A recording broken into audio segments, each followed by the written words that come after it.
Thank you all for joining. My name is Maggie Kulyk. I'm the CEO and founder of Chicory Wealth.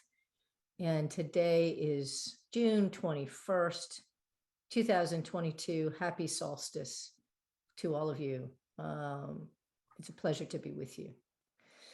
We have a wonderful guest who is known to many of you, Melissa Tosetti. I always have referred to Melissa as our mindful spending expert. She's with us this morning. We're going to have a conversation. Good morning, Melissa. Thanks for being with us. My absolute pleasure. Great to have you. So before we turn to Melissa, I'm going to give you a very quick market update. That many of you probably saw my video of last week. I don't have tons more to offer. I think the question of the hour that everyone is asking is, are we headed into a recession? And have we hit the bottom yet? Are we there yet? Right? It's like that Gary Larson cartoon. I think Liz gave this to me years ago. It shows this family, and the caption is "On the road to Nirvana," and the kid in the backseat says, "Are we there yet?" So we don't know. We don't know where we're at. I will say we're probably getting close. But the thing about bear markets is that there will be a lot of false dawns along the way. That is to say, the market will bottom out, then there will be a bit of a rally, and then often it's followed by another bottoming out that either touches the prior bottom or exceeds it. It's a little like trying to recover from the flu or maybe even what I've heard about, I've managed to avoid COVID myself so far, maybe even COVID, where you have a good day and then you kind of like wash back out again. My intuition is that that's probably what we're going to see, and that today's rally is not likely to stick, but one never knows. And I will say that with the news cycle as fast as it is, and information flying around as fast as it does these days, that a bear market may be a little shorter lived than in the past is possible. I don't know how to handicap that in terms of probability, but it's certainly possible. Our last one was March of 2020, which lasted a total of 33 days. That is definitely a record. We saw the S&P down about 34%. We were as of Friday down about 23% on the S&P. The sorts of things I am watching are the things I've been watching for months and months and months, and information I've shared with you in the past. For example, I will share a few. I'm going to share my screen and share a couple of charts, which I find kind of interesting. So hold on just a second. I will pull up one of the ones I think is the most interesting, which is oh gosh. Well, maybe I'm going to share. We're going to find out. Let's see if I can share this. Nope, not sharing this morning. Going to have to just take my verbal. Got a new computer, not letting me share. We're not going to do that on the fly. I'll just tell you about it. Believe me. So I look at GDP now from the Atlanta Fed. And that is what that is, for those of you who are not familiar, is a model that attempts to show where GDP is going in real time by looking at forward-looking indicators, not necessarily backward-looking indicators. And one of the things that strikes me as I look at this chart is they compare the GDP now estimates with the blue chip consensus range of various economists. So as of, it's a little lagged for the consensus, as of around June 9th, the blue chip consensus had us at around 3% GDP growth for this year. GDP now has us at 0. And if you look at the chart, which I would otherwise show you, you can see it's just bumped its way all the way down. So the leading indicators are starting to point towards no GDP growth. It's not yet pointing to negative GDP growth, but there are clearly signs that things are softening up. There are things softening up in the housing market. We've already begun to see layoffs in what I would call leading indicators.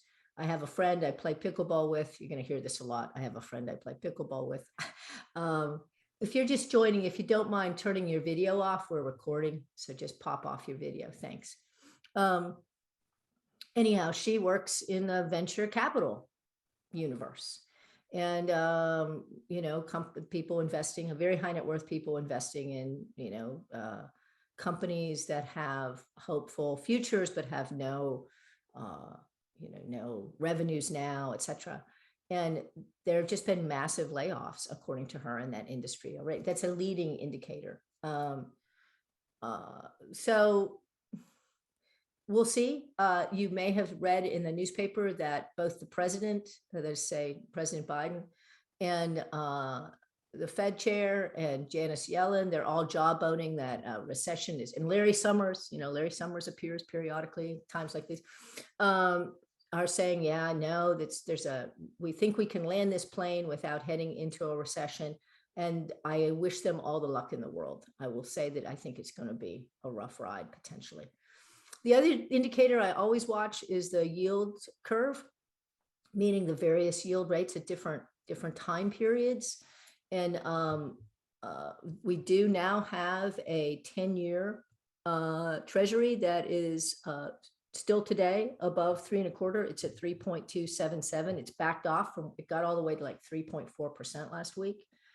The 20-year is at almost 3.6, but notably the 30-year is at 3.3. So we do have a yield curve is inverting, which can be a sign of a future recession. And finally, the last thing we're keeping an eye on is the balance sheet trends of the Fed. The Fed is doing two things to slow the economy down. They're raising interest rates. They raised interest rates by 75 basis points. Last week, we now have a prime rate at 4.75%. We're seeing mortgage rates at around 6%, which is an enormously fast move over the last 6 or 7 months. And the other thing they're doing, that is to say the Fed is doing, is they are beginning to quote unquote contract their balance sheet, which simply means that as the treasuries they have purchased mature, they are not rebuying them. So they are allowing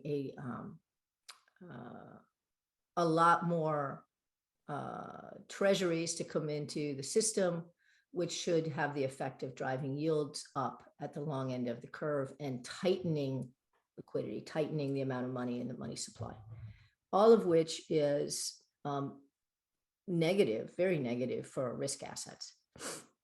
Now, the market's priced in a lot of that already. So a lot of the volatility we've seen is the market digesting all of this information. It already knows that all of this stuff is happening, and it believes the Fed that that's what the Fed's going to do.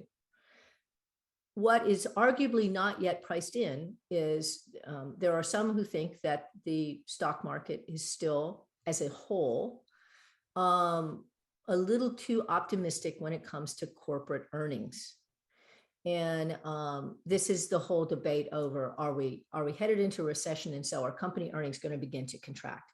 If company earnings begin to contract, or companies begin to signal significant downgrades in earnings, that will also drive the price of risk assets. And what I mean by risk assets are, it's practically everything. There's almost nothing, it used to be a bond wasn't a risk asset. It isn't technically, but it's certainly behaving like one in this decline because of how distorted our interest rate markets were by the Fed's activity. Necessary activity, I would argue, but still distortions nonetheless.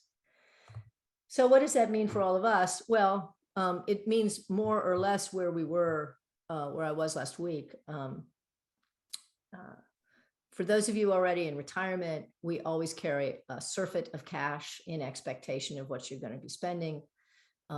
We try and manage risk as best we can. We already made moves in portfolio back in February and then again in April to try and put in some positions that we felt might benefit if in fact inflation got going and did not subside very quickly.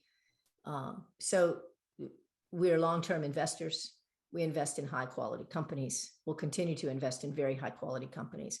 And during markets like this, inevitably the best babies get tossed out with the bathwater. And so we certainly have seen some very high quality companies get hammered by this market. It is to be expected in a bear market. The bears come for everybody, and that's what we're seeing.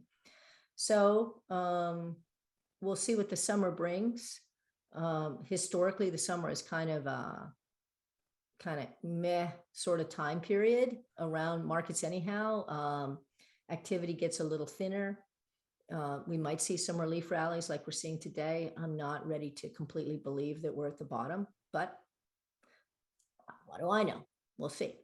I want to turn our attention a little bit to inflation and core CPI, particularly as we bring Melissa into the conversation around how to survive a very inflationary environment. And one of the things I was looking up, I had in my head that energy prices, particularly gasoline, was a big percentage of core CPI. And indeed it is. I was looking at the chart today, and about almost 35%, 34.6% of core CPI is energy costs. And about 9% is, quote unquote, interestingly, full service meals and snacks. What does that mean? I guess that means DoorDash. Is that what that means? It means DoorDash? I'm guessing it's DoorDash or like HelloFresh, all those food to your door services. Okay. All right. That would be that. Again, that's a guess. Yeah. So all in the aggregate, food is 10%. Energy is 35%. That's crazy. Major categories, all items, like everything else, 8%. So, so part of what I've been watching, and a lot of people are watching and will continue to watch, is if we will know we're getting close to the Fed being able to knock it off when we begin to finally see gas prices come down. Now, those of you on the call of a more suspicious mind of capitalism, and I share that suspicion, by the way, will say, hey, wait a minute. We all know that part of what's driving this isn't just a supply constraint brought on by Russia marching into Ukraine. It's also an opportunity for big oil to gorge, because they got a lot of cover to gorge. They're making record profits. And that, I think, is absolutely true. That said, if demand gets destroyed by, continuing, the cure for high prices is high prices, right? If demand begins to roll over, that will probably be the signal. But between now and then, Melissa, what can we do? Start living savvy. Okay, so you're up. Say more about your thoughts on this. Yeah. So whenever we go through like a scary period like this, whether it's from a global perspective or an individual perspective, job loss, some, we were talking about my medical issues Right. coming up, right? Anything like that. You can panic, or you can use it as an opportunity to start to think a little bit different. And almost the way that you could use this moment in history as an opportunity to clean house. Is really just, what's superfluous, or what are you purchasing, or what do you have a subscription for that you're doing out of habit that maybe you're not getting the most value out of. Right. And not to sound cynical, but the way that our the retail machine out there, it's all about how do you get people to like subscribe and forget about it, and that money just Absolutely. keeps coming through, right? Or even something I speak in this financial wellness program we're going to talk about more in a few minutes. We talk quite a bit about how even something as simple as the way a store like Target or Costco is set up, it is set up in a way to encourage you to lose your willpower, so that by the end of by the time you get to the end of the store, the checkout, you've got a bunch of things in your cart that you didn't necessarily have the intention of going into. So it's again, I don't mean to sound cynical. I'm pro retail. But I just want to make sure. Go ahead. Yeah, I just want to make sure I'm the one who's making the spending decision, and I'm not getting influenced. Right. I've joked many times that I've cut the cord on cable only to spend 3 times as much on subscriptions. On subscriptions, yes. have you noticed that if there's the one show you really want to watch and you don't have a subscription to the one place it's streaming? I mean, it's diabolical. It is absolutely diabolical. Yeah. Yeah. Our family, we have a one in, one out policy that every once in a while will break because there's some really good content out there and we don't go to the movies. Right. So then it's that idea of like, it's not having those hard, fast rules of, we'll never get an extra subscription. Well, if for a couple of months, we're going to watch this one show and we're going to just really enjoy it, and we're not spending $60 for a family of 3 to go to the movies, that, then that pays for that. It's there. I think one of the greatest challenges of spending smart is in a moment to moment basis, being conscious of those spending decisions and not being on autopilot. Yeah. Yeah. It's very difficult. Yeah. Very difficult. Yeah. Huh. What about food? What's the food situation like out there? Yeah, we've been seeing it since the pandemic started, and it's just gotten worse and worse and worse. And I'll give you an example from my family. Before the pandemic started, we would be able to spend maybe $650 a month on groceries. That's for a teenage boy, 2 parents that like cocktails, right? And we're meat eaters. Now, that being said, I've got a black belt in grocery shopping, right? To me, it's a skill, it's a hobby. Like, how can I get all that I want and be able to stay in a certain amount of money? We got to a point where now our grocery budget is $800. I mean, it's gone up that much in just such a short amount of time. And that's just for us to be able to continue to consume the things that we want. And that are important to us, and our quality of life expenses like Guinness. Yeah, which is what you have to do. And so one of the things my business partner, Kevin, and I have been writing about quite a bit and talking with clients is we're just in a moment where you have to accept that food is more expensive. Yeah. And hopefully it will go down. It's never going to go down, I don't think, like it will. And I'd love your thoughts on that. But it hopefully will start correcting a bit so we can get some sanity around that. Well, I years ago, and I don't know what the statistics are now, but I read that as a country, we spend a significantly less percentage of our income on food than practically anywhere else in the world. That is correct. Yeah. Right. Yeah. So we are used to cheap, reasonably high quality food. Yeah. And I know, if you try and I'm speaking to you this morning from Orcas. I just got here this past weekend, and one of the things I'm aware of is that if I want to buy at our local cooperative, which I want to support, I'm going to get very high quality meat, and I'm going to get very high quality vegetables, and they're going to be 20% more expensive than if I bought something that had been flown in from Mexico at the local grocery store. Although I kind of feel like if you can't afford to do it a little bit, you should do it. Like, there's a part of me that's like, well, it's sort of, it's not charitable giving by a long shot, but I do mean, like, if you want to support the things that you believe in, that you feel are good for you and are better for the planet, it doesn't come without a cost. You're voting with your dollars. Right.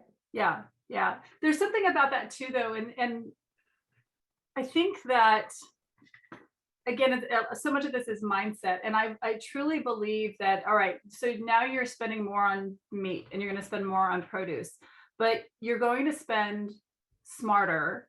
So you're going to waste less, and you're going to hopefully enjoy that food so much more.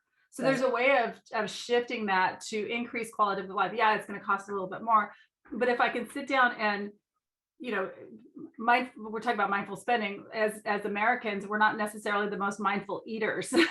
Right.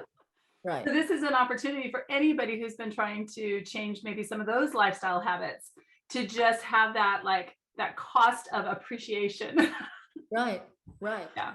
It's an interesting moment we're in. I think, especially coming on the heels or the mid innings, who knows, of COVID. I mean, I'm speaking for myself personally. I feel like the last few years they were so deeply changing for so many people that and for me, I felt like I got the best end of the deal to a certain extent. I sort of developed an appreciation for somewhat of my inner introvert. But I'm aware of just kind of being over it. I think a lot of people's spending is just a function of being over it. Yeah. Like people are traveling now, which is driving up the costs. I mean, and of course, travel is just a nightmare. My partner was trying to fly here from Nashville. She got canceled twice. Yeah, it's just, it's just like, but got here, she got Yeah. here. But I'm just, I guess I'm thinking about the ways in which this whole thing has affected our culture. It's now affecting our spending, and we're arguably not done yet. Yeah. So how do you, it feels like it is a moment to kind of embrace it and say, okay, what does this mean? And what can we do with this in Yeah. a way? I don't know, Yeah, no, I agree with that 100%. Because if you look at the last 2 years, we had, the start of COVID where everybody was cleaning out their closets and using it as an opportunity of, I'm not having to, I can work from home. I'm never going to have this opportunity again. Recondoing their wardrobe, right? It's just boom, out the door. Right? Yeah. So then that all happened. And then a couple months later, we had this, this other swing where it's just like, I'm bored. So I'm going to buy all this stuff and I'm going to bring all this clutter back into my house. So we continue to have these, pendulum swings. And I think that, excuse me, at this point, we've had an opportunity to stay at home, to kind of orient. We've also had an opportunity. We got a little bit of freedom in this last 9 months of being able to be with our friends, be with our family. And now I think is where we can try to figure out, well, of the freedom and of the not having the freedom to do things, what do I want my life to look like? Right. And again, it's, unfortunately, I have Pollyanna syndrome, where I can see like a benefit in just about every particular situation. Right. And what I see right now is just this, okay, let's look at all the different aspects of our life or my life. And where am I unhappy? What could I possibly do about that? Is any of that affected by how I'm spending, positive or negative? And just systematically hit these various areas of your life and just to start to problem solve and just moving forward. How do you navigate your finances as you navigating what you want your life to look like in this very volatile situation? And so I really do see opportunity in it, and not just because we wrote the financial wellness program, which is right, what that's all about. We're going to turn to that. Before we do, I want to say just it's interesting to me that this conversation always, and you and I have talked on the phone numerous times, it always kind of lends itself to a deeper spiritual conversation, doesn't it? Sort of what do you want? Why are you here? What are you doing? And on the investment side, of course, we do what we can do, and I think we do as good a job as can be done investing in public markets. But there is nothing more powerful than how you spend. If you really want to move the meter, it seems to me, it's how you spend, right? And what you spend on. Yep. And to your point, maintaining that level of consciousness is so incredibly difficult. Yeah. But also to your point, it's difficult for a reason. There are actually, not to sound, what would be the word? I guess paranoid would be the word. There are forces aligned against us in terms of maintaining consciousness is kind of your point, right? Yep. So outside forces and then internal psychological forces. Yeah. And there's a lot of money spent on studying the psychological so retailers can get us to buy the things that aren't necessarily going to make us that happy in the long term. Yeah. Which in the program we have a couple of the different classes talk specifically about that, how to become aware of it, which is the first step, and then what do you do about it, and then how do you become self-aware for your triggers, right? So we've got folks on Instagram, they've just gotten rid of that Instagram because they found that that's the trigger for them, or going to the grocery store after a long day at work and they're hungry and they're, corporate wear, and you just, you spend more. So and it takes time. Well, It definitely takes let's time. get into your financial one, because that's one of the reasons we wanted you on, besides the fact that I was really looking forward to chatting with you I again. love talking with you, Maggie. Because as we were talking, I think before the program, we've worked together since we think about March 2011 or 2012. So it's Yeah. around 10 years, and you've worked with over 300 of our clients. So and I will tell you, the people you have worked with, I know, always, they still refer to you, even if they're not actively working with you now, they refer to principles you gave them. But you've developed this cool new tool, a complete online video series that is available now through Chicory Wealth as a value add for our existing clients. Talk about marketing, but in all fairness, it's true. So tell us about how you got there, what it looks like, and then we can talk about how folks on the call and our other clients, et cetera, can get access to this. So. Yeah, no, my absolute pleasure. So, we worked with, like I said, close to 300 of your clients. We've worked with over 700 clients just overall in this last decade. And so much of our work is in problem solving for an individual client. So that's what's so powerful about that one-on-one work. But what ends up happening is when we're problem solving, we're zeroing in on the problem. And what we found is, which is great, solve those problems. But as we go along, for each client, there's so much more content out there that we've developed over the years that this problem solved. But wow, if we've got this whole class on savvy travel, and travel is really important to you, but because that wasn't necessarily part of your problem, we didn't talk about that. Never got there. Yeah, exactly. And so what we realized, and all of this also was brought through the process of so much of the work that I've done with financial advisors over the years is to do speaking engagements. And basically, preach to the masses what we would work one-on-one with a client. And over a decade, we started out with one topic, savvy money habits. And then we started to talk about started gathering this information and creating these other classes. And we were always doing it either in person or as a webinar. And finally, my business partner, Kevin, and I sucked it up. And last year we committed to the content. Right. It's never changing, right? I don't think that we have ever given the same savvy travel class, because the travel industry changes all the time. Yeah, right. Yes. Yeah. And so anyway, so we committed and we filmed these 11 classes that we feel would be, if you want to consider it to be the master's program on savvy living. And each class is anywhere from 45 to 50 minutes. So we try to be very just cut to the chase, very content dense. Each class, and the idea of the class is it's online, so you can watch anytime you want.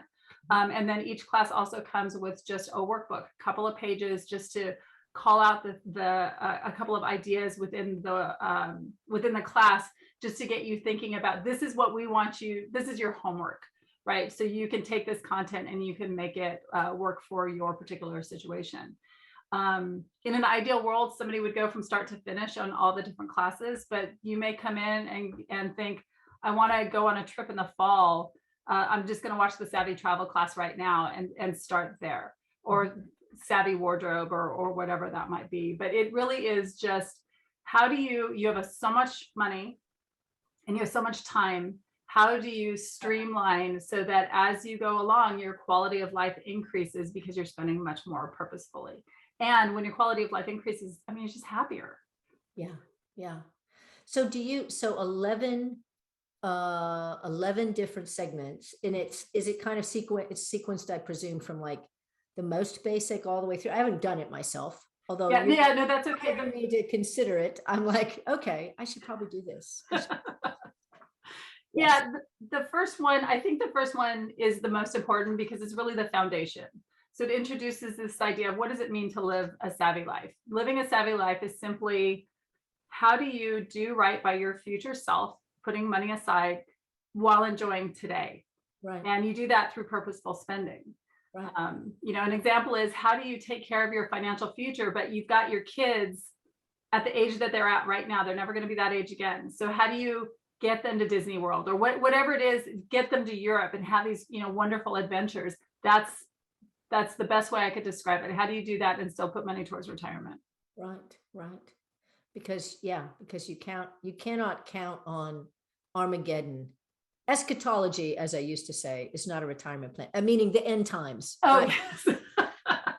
You can't just get out of it by, 20 years ago, I'd have clients come in and they'd be like, I know I should do this, but the ice caps are melting, and they are, and they have, and here we are.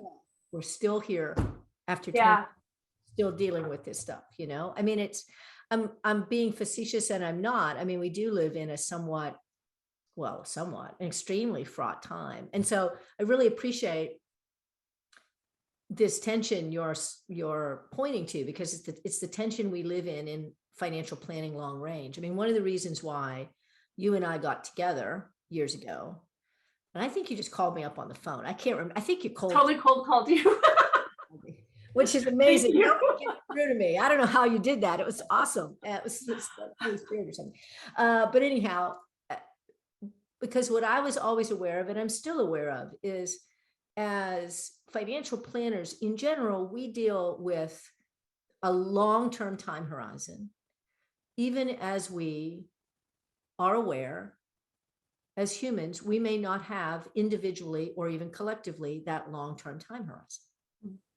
So there's this tension of like your future self. How do you protect and preserve what you need to preserve for your future self and your family's future selves, while not completely blowing past today? Yeah.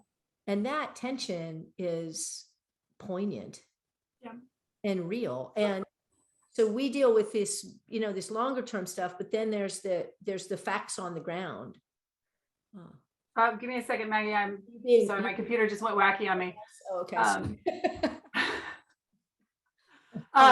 Yeah, it's one of my favorite classes in the series, and my business partner Kevin teases me all the time because I say that about every single one of the classes, that they're my favorite. But one of my favorite classes is on savvy time and money, because in our work over the last decade, there's such a tight correlation between how we're managing our time and how we're managing our money. And it's just so easy. You and I just looked up and realized it's been a decade since we've been working together. Yeah. That time just went like that. Yes. Right. And so that I think that clients or individuals have that same experience of like, oh yeah, I'm going to get to it. I'm going to get to it. Yeah. And then all of a sudden, we've lost a decade of being able to enjoy now and take care of later. Yeah. It's a tricky business. Yeah. But for me, this is what makes the whole connection back to money so interesting, because in our culture, it's so, well, maybe in any culture, resource, it's all about, what do you have now? What might you have in the future? How do you enjoy now? And and time. It's all about time. Yeah. I used to say to people, I do these webinars too, or these workshops, and I would always say, the most important data we need is how long are you going to live? Yeah. If we knew that, we'd kind of know pretty much, I would say, I would give you advice on what to do like this afternoon. Yeah. Not just, in terms of investments or long-term. And of course, now being just ever so slightly on the other side of 60, you become more, as you age, you become more and more aware of that too. So anyhow, it's interesting and important work. So what do you think in the last 10 years, if anything, for you has changed in terms of how you approach this? Yeah. And people who maybe have worked with you before, if they wanted to work with you again, how might they experience that? Are there things that have changed, or have the principles basically remained the same? So the principles have remained the same. I will say that when I first started this work, we would work with pretty much anybody in any financial situation. And what we found is our sweet spot. There are plenty of folks out there that talk about frugality. There are plenty of, they teach it. They've, we go to Dave Ramsey's program, et cetera. And that's great.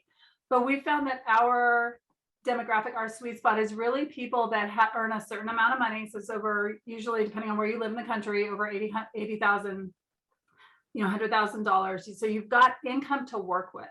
Right. And then, so that's one thing, is we're not working with folks that are in like a lower financial demographic. Yeah, or struggling with maybe huge amounts of credit card debt that really need debt consolidation or something that's not. Yeah, it's more folks that there's something for us to work with. And I don't feel bad about that, because I know there are so many other resources out there. To my knowledge, there are not a lot of resources like Kevin and I that are working within this demographic. And this demographic is, folks making a lot of money. What we find is a lot of money goes out the door. Oh yeah, I've said that for years. Yeah. How much you make has, if you're making $50,000 a year and spending 55, you're in the same situation if you're making 500,000 a year and spending 550. I mean, it just is, yeah. So yeah, and it's even worse if you're making more money and spending more than you're earning, because the recovery to getting, to being able to get to a break-even point is that's just a much bigger chasm. Right. So what of the things have changed we used to always say about cable, if you're watching cable and that's your family's main enjoyment, that's great. We don't go out to the movie. I'm pointing at my husband and my son. Yes. Yeah, right. We don't go out to the movies. It's not something that we enjoy. So we don't feel bad at all about having a couple of streaming services. Right. So cable has definitely changed the way we get our entertainment. The way that we shop food has just changed dramatically. When we first started, things like DoorDash didn't exist. DoorDash is killing people financially. Right. Even as it's not making a dime itself, which is ironic. Yes. Yeah. Now, to be fair, it's sapping the restaurant industry. It itself is not profitable, but consumers are getting crushed by it, right? Yes. Yeah. Now, to be very fair, because I don't want everybody thinking that I'm like baking from scratch every single meal that I had. Yeah. We got back from our camping trip yesterday. I had sprained my knee. I called DoorDash. Right, of course.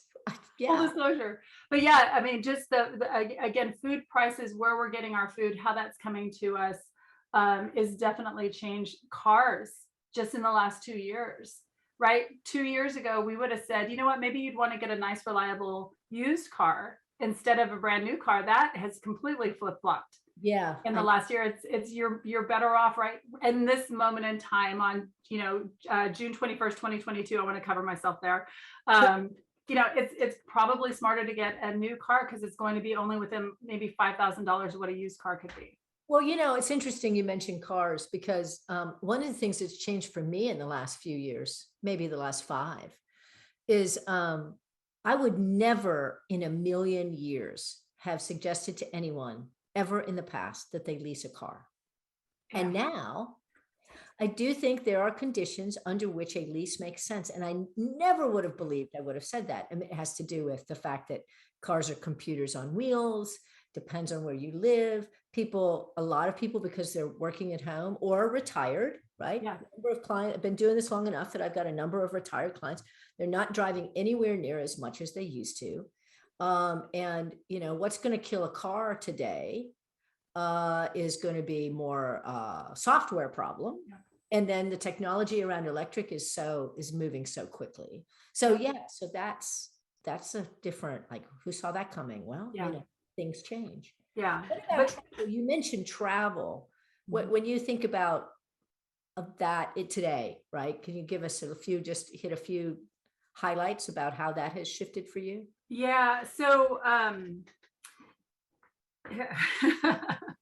yeah, and I think that just is continuing to shift almost on a month-to-month basis. Oh, wow. I'll give you an example. In February, we were getting ready to book travel to go to, I was going to take my family to the Boston area and just, spend a week like exploring that area. And then we waited just a little bit too long, and all of a sudden when gas prices went nutty, so did airfare. Yeah, right. And we're like, okay, well, let's take that off, because we're going to spend so much money up front. When we travel, I want to make sure that we have enough money to enjoy it. I do not want to be frugal when I'm actually at a destination, because I don't know if I'm ever going to be there again. Yeah. Right. And so we're decided, okay, we're going to do something different. We're going to go to somewhere where we can drive to. So it's, one gas price for 3 people versus 3 different plane tickets. And so I think that it's really just a matter of being again, coming in and doing the research in that moment, and then deciding what's going to make the most sense. And also, I would say right now, I don't know anybody that hasn't traveled in the last couple of months that hasn't had at least one of their flights canceled. Yeah. Right. And so if you're there, if you've got a certain timeline, if you're trying to fly to catch a cruise and your plane's going to be canceled. I had a client, oh my God, I had a client who was going on a National Geographic cruise. This was before the pandemic. And luckily she bought her insurance. She bought travel insurance because her flight from Miami down to, I think it's Argentina, got canceled. And she missed the cruise to go down to Antarctica. And this was a $16,000 Wow. cruise. No, I'm sorry. It was a $30,000 cruise. Wow. Yeah. And luckily she ended up getting that money back. But it was one of those things, there's right now, because there's such chaos in the world, there's not a lot of knowns. And so if you just being that mindful of your ability to be flexible. Like if you're retired, it makes it much easier. But if yeah, exactly. So it's more along that was more of a time answer than a money answer. Well, a little bit of a money answer, just like things are like this. Yeah. Exactly. Well, and the one other area that just crossed my mind that I would think is shifting, certainly the rates are shifting. It's like you've been in the past sort of the guru of the right credit card for the right person, right? Because so much of it has to do with how someone spends and what, right? So I'm wondering, I would think that was an ever shifting landscape too. Am I correct? Yeah. Plus rates, if we get a prime rate of 4.75, God only knows where the credit card rates have gone. And I will fully confess to you that when it comes to like specific credit cards, I always punt those questions to Jacob. Yes, the credit card. Our very own Jacob Newcomer. For those of you who don't know him, if you do have if you email me a credit card question, it's going to Jacob because me too. Like he is amazing. He tracks all this stuff. Yeah, this is true. I can help you get out of credit card debt, but if you're looking for a specific card, he's the guy. Okay, well, that's good to know that we've got a reverse flow of it. That's good. Well, so in terms of this program, then, I mean, one of the things I should say to those of you listening is that, Melissa, we have a subscription agreement with you, Melissa, and we won't just have this thing up on our website because it would dishonor the subscription agreement.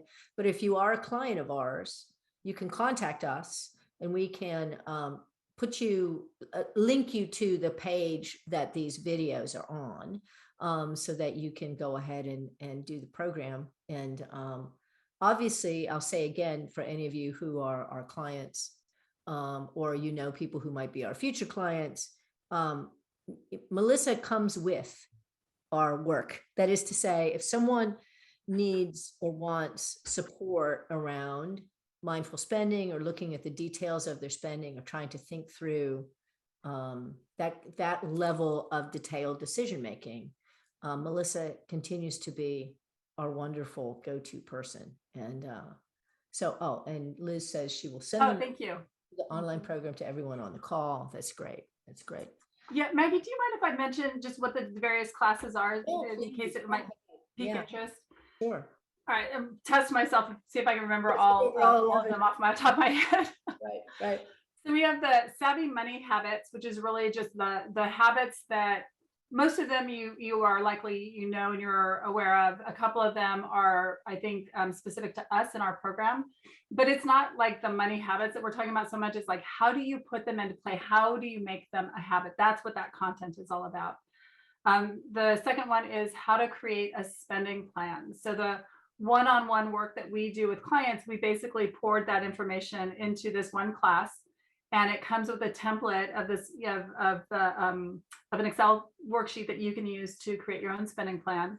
Or I will pitch, if you have adult children that that you think that this would be, if you a lot of times parents, with their adult children, they don't always want to talk to them about or sound like they're preaching. The program is fantastic for that, again, because it's the balance of enjoying life.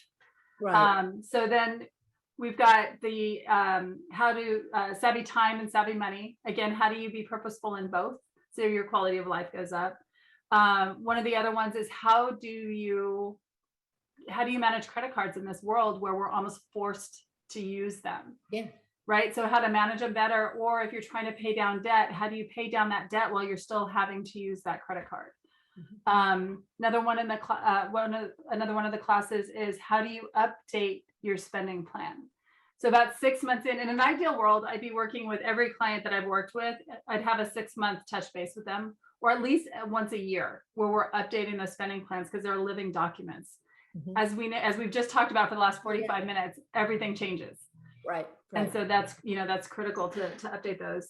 And then we start to get into the fun stuff. So savvy wardrobe. How do you, instead of kind of randomly buying clothes, how do you get rid of the clothes that aren't working for you? And then how do you systematically build a wardrobe of clothes that you feel great in and that you love to wear? This is not a fashion conversation. I wear black. It's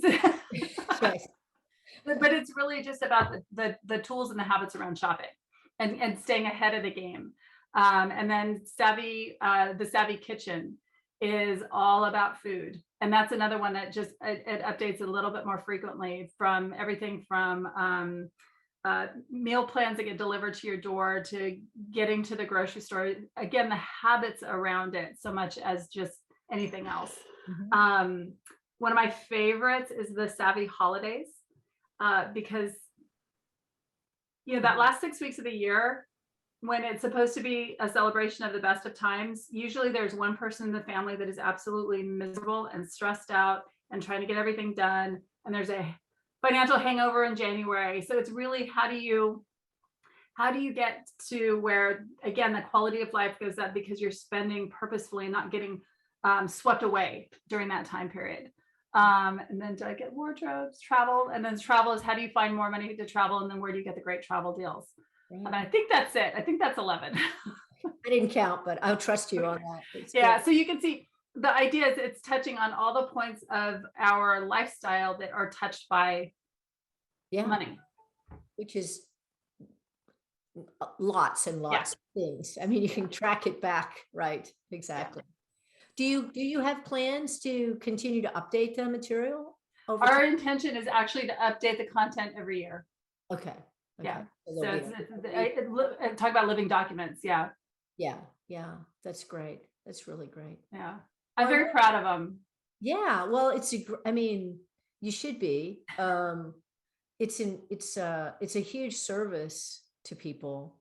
And we are living in a kind of on-demand sort of environment. Yeah. So it makes sense that, oops, my boss is woofing. Lay down. There's nobody here. It's okay. Sorry about that. Well, we have about 10 minutes ish left. We can finish early, but I want to give an opportunity for anyone who might have a question to toss it in the chat. For those of you who may or may not be quite as Zoom savvy, even though we've been zoomed out for 2 years now, if you float your cursor down towards the bottom, you'll see a little icon that says chat. You can click on that and then type in any questions you have. If you have any questions for either me or Melissa, I'll give people, don't be shy. Throw us the hard stuff or the easy stuff, the softballs or the hard balls. Let us know. The other thing I'll say that, and this is really just an appreciation for you, that when we talked about this program, I remember I called you because I'm trying to work with some some divinity students down at Candler. So for those of you who don't know, I went to the Candler School of Theology. I have a master's in divinity, which was the obvious background for entering financial planning. But they were asking for some help for students around budgeting and spending and what could we do. And I reached out to Melissa. And she said, that was what triggered oh, by the way, I've got this whole new program. So we're going to be able to give access to some of those students to this program. So thank you for that. That was generous of you to allow. I mean, we're living in an era where content is, information is what we have. And that's, so to share your content that way is very, very generous of you. Thank you. Thank you. And it really was my pleasure. I appreciate that. We're going to start that in the fall. That's coming up in the fall. So yeah. So anyhow, here we are in these times. And I feel like for the last, well, my anniversary for this work will be August 21st. It will be 20 years. I'll be entering my 21st year. And it seems to me, so that would have been August of 2002. So boys and girls who are old enough to remember, which is pretty much everybody on this call, I think. Oh, yeah. Yeah, it was the Those are not good times. yeah, it was the dot-com collapse, right? And I just feel like I've been saying for 20 years, oh, wow, we're living through very interesting, difficult times. And it makes me just think that this may just be the human condition to a certain extent. I wonder if there's anyone in human history who ever said, wow, these times are great. What could possibly go wrong? Yeah. Anyhow, so we got a question here from Audrey. I just retired beginning of the year. I'm ready to do the things I've put off for so long, but now with gas prices, we've been staying home more and have put off a long road trip out west to see family. Advice? I don't know. Well, hopefully sometime, excuse me, we'll see what happens in the next couple of days regarding the gas tax, and if that's going to have any effect at all on just gas prices coming down. Because yeah, it is absolutely ridiculous right now. By the way, congratulations on retiring. Yeah, right, exactly. Yeah, it's if it's a road trip, and the fact that you're retired and just kind of waiting for that to go down. I almost wonder if just on a moment to moment basis, a week to week basis of just waiting for it to hit a certain point and then getting in the car and going, because we don't know when it's going to go back. If it's going to be a bit of a roller coaster. Do you have any thoughts on that, Maggie? Oh, yeah. Well, I will say that, I mean, we're at about 100 and last I checked, 115 a barrel right now. In 2007, it got to 140 before the complete collapse of the broader economy, which I still contend that 2008 collapse was of a different nature than the one we're seeing now. This is more like garden variety recession probably than a banking crisis. There are a few things that could shift things fast. I know that Biden is going for better or worse hat in hand to Saudi Arabia to try and get them to pump more, which is exceedingly distasteful for people. And yet here we are. It's important to recognize that only about 8% of our energy comes from Russia. So what's happened is a cascading effect. And again, like I alluded to at the beginning of this call, some of it feels a little like profit taking in a time where there's political cover to do it. I mean, I would do the math on it, Audrey. How much is it really going to cost? You probably know what your mileage looks like. Maybe you've done that. You always have to weigh that against time. Yeah. Yeah. I mean, life is uncertain.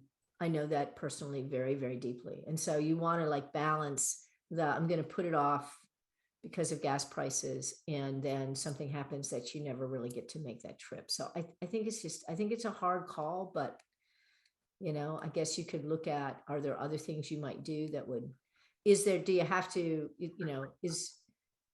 what vehicle are you taking? Is there a different way to do it? Are you better off flying? I don't know.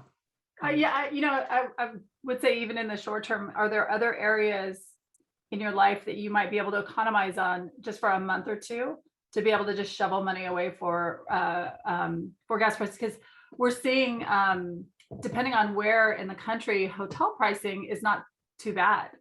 And so for so much of what we're seeing right now in this moment is just, it really is gas more than anything else. And so if it's going to cost maybe another $100, $150 to make this trip, especially if you can stay with family on the other end, then maybe it is just a matter of like, where can you cut a little bit here and cut a little bit there in the short term to be able to feel more comfortable spending that money. And so, I mean, it is true that also the other thing that impacts this is it is summertime. People have been pent up. There are people, demand is strong. So it's given them cover to keep the prices. If in fact the Fed crashes the economy and we wind up in recession, it could be that the price of gas comes down precipitously by next summer. It's very possible. It's just, these things are not, they're very nonlinear, Yeah. right? I mean, as I've said before, like the whole Russia into Ukraine thing, like the markets did not see that coming. Yeah. We're planning on pulling a light camper with my F-150. Okay. Okay. Even campground rates are ridiculous now. Yeah. So, you know, maybe if you can do it in the fall and get over the pass, maybe that'll make it. Oh, Certainly yeah. up peak, you know, we're at peak summer travel and a lot of pent up demand, and that's influencing everything. So. Yeah, that's actually a really, really good point. And that also gives you a couple of months to wherever you save a little bit of money, you just throw that into your savings account for that particular trip. Yeah. Yeah. Frustrating though, nonetheless. I appreciate it. Yeah. Well, yeah, I'll say one last anecdote. In 2002, right before I started this job that became my career, I took my family on this infamous trip cross country in a rented RV, and gas prices, because it was the bottom, I mean, the market had collapsed, were 98 cents a gallon. And that was just dumb luck. I just wanted to go on a vacation before I entered into what I thought intuitively was going to be an incredibly difficult many, many years in terms of work.